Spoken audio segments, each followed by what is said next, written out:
national name of God. But do we question where did they get that name from? Do we question it?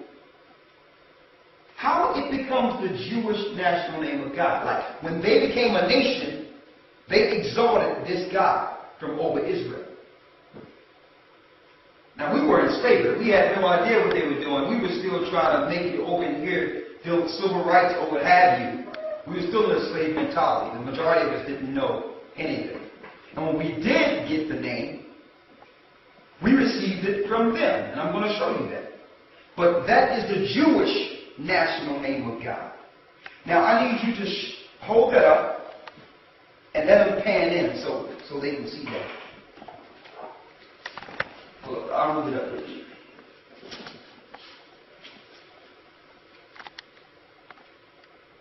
You know you got it.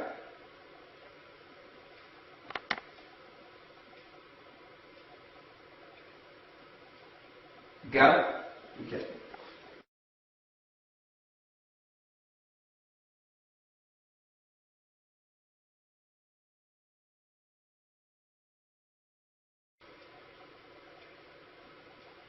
You got it? Okay. So that's the Jewish national name of God. Okay?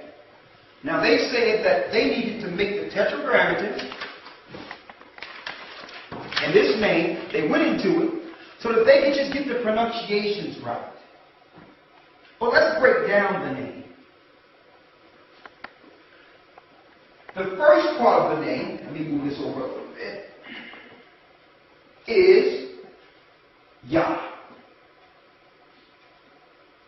The first part of the name is Yah.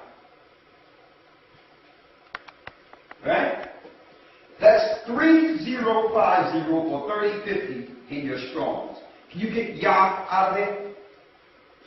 You have Yah. Read what that is. Read that. Yah, the same. Yah, the sacred name. The Lord, most benevolent.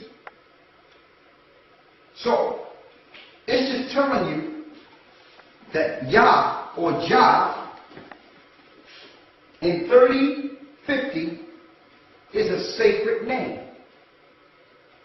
But the question is, sacred to who? Yah.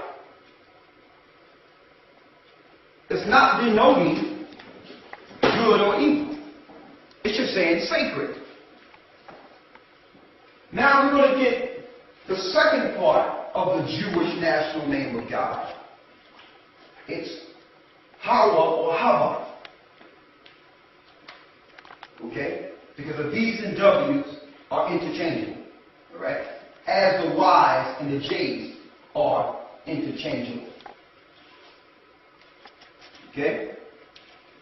Let's get Ahayah or Ahayah, and that's 1942 in your Strong Concordance. So, Yah or Jah is sacred or a God. But what is Ahayah or Ahayah? So what is this sacred God the God of? Read. Ahayah, in the sense of eagerly coveting. It's eagerly what? Coveting. Eagerly coveting. Go ahead. And rushing upon. Rushing upon. By implication of falling. Fallen. Who's the fallen one? Read. Desire. I-N. Ruin. Read. Calamity. Calamity, which is mischief. Read. Wickedness. Wickedness. So this is the sacred God of wickedness. Read. Perverse thing. Perverse thing. Go ahead. Mischief. Mischief. Go ahead. Noisome. Noisome. Read. Iniquity. Iniquity, which is sin. Go ahead. Substance. Substance. Naughtiness. Naughtiness. Naughty. Naughty. Mischievous. Mischievous. Now I understand why it's the Jewish national name of God. Hold that up. Pass it to me, please. Ahayah or Ahayah. It's right there before you.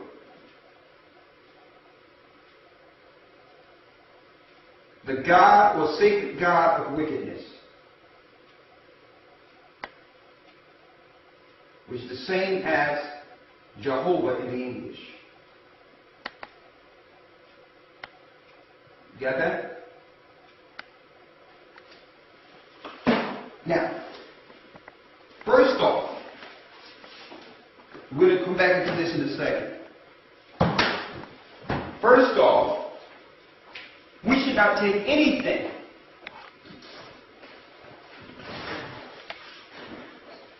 sacred from the Jewish establishments that are set up, or the Jewish powers that are established in the earth today. Okay? That's number one. You have brothers out there that know that these people in Israel are not the Jews according to bloodline, and know that they're behind a lot of the mischief that's going on in the earth today, but yet they'll hold sacred the name the Jewish people gave to them. See, Ahayah warned us of this. Go to Revelations 2 and 9 and Revelations 3 and 9.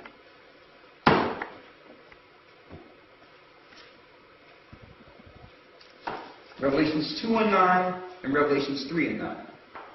Read that. Revelations 2 and 9. I know thy works, and tribulation, and poverty, but thou art rich.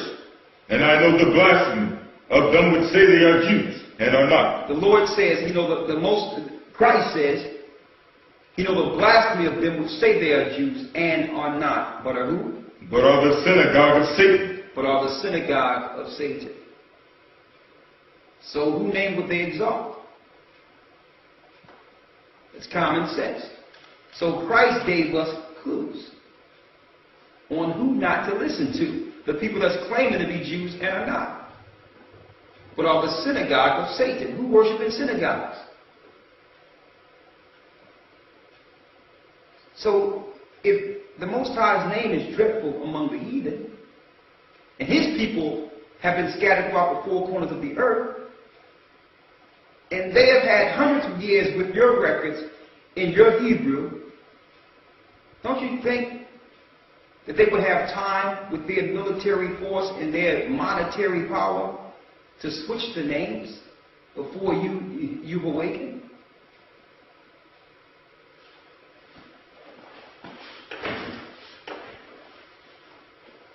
And I'm putting this out there because brothers out there are holding on to those names that was given them.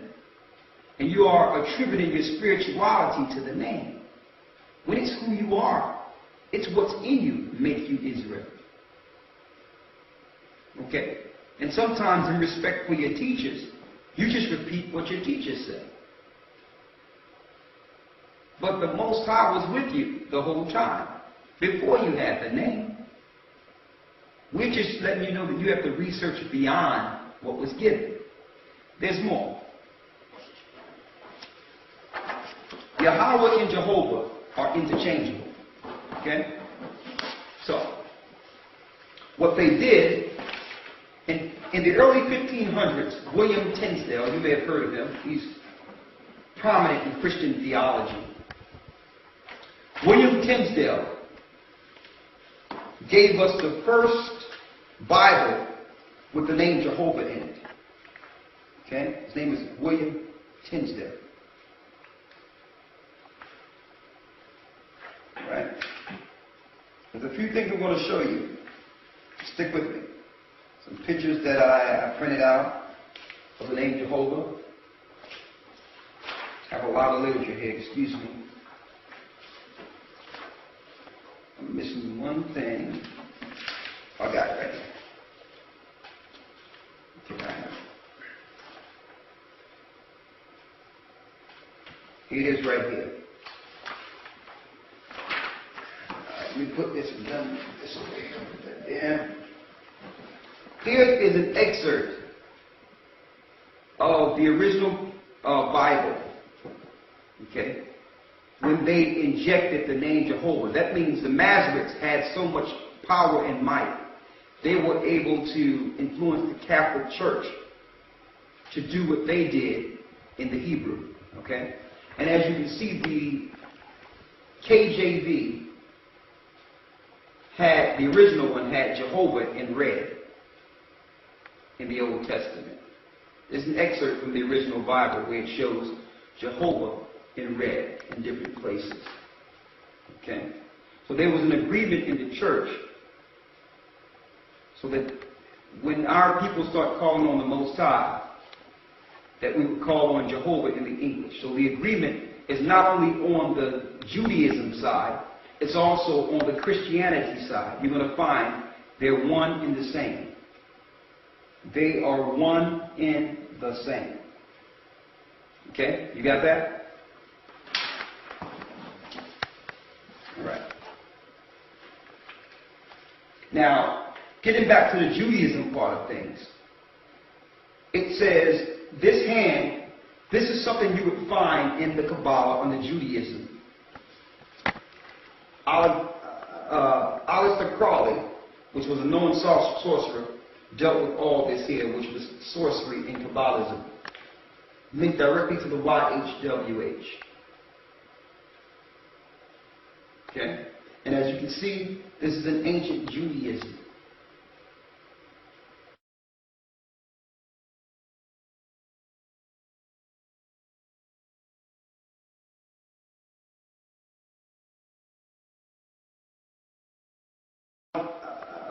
Aleister Crowley, which was a known sorcerer, dealt with all this here, which was sorcery in Kabbalism, linked directly to the YHWH. Okay? And as you can see, this is an ancient Judaism. So these are the things our people fell victim to in the Old Testament. The Jewish people just kept it going. Right? Now, I'm going to read this excerpt. It says, consequently, supported the view that Yahweh derives from this Yah, and ultimately from Enki.